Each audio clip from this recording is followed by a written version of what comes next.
Hiina 2 viimast kaitseministrit on mõlemad surmanuhtluse all ning just Xi Jinping on see, kes nad sinna pani. 7. mail mõistis Hiina sõjaväekohus Wei Fengyi ja Li Shanfu surma, kuid mõlemale määrati 2 aasta pikkune täideviimise edasilükkamine, mis Hiina seaduste kohaselt tähendab peaaegu kindlasti eluaegset vangistust ilma tingimisi vabastamiseta. Mõlemalt konfiskeeriti ka kogu nende isiklik vara. Kes need mehed siis on?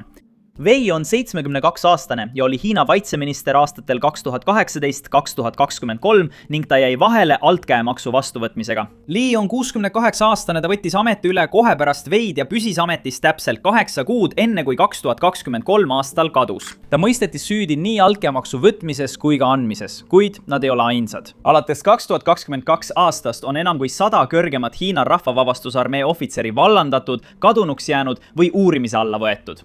2025 aasta oktoobris heitis Xi Jinping välja KHK aseesimehe He Wendongi ja poliitilise tööosakonna direktori Miao Hua. Seejärel jaanuaris võttis Xi Jinping sihikule omaenda kõrgema kindrali KHK aseesimehe Zhang Youxia. See mees oli 1979 aasta Vietnami sõja lahinguveteran ja teda on sõna otseses mõttes kirjeldatud kui Xi Jinpingi lausa oma vennaks. Kui tema pole kaitstud, siis pole keegi. 7-liikmelisest kesksõjalise komisjoni ehk KHK-st on nüüd alles vaid 2 liiget.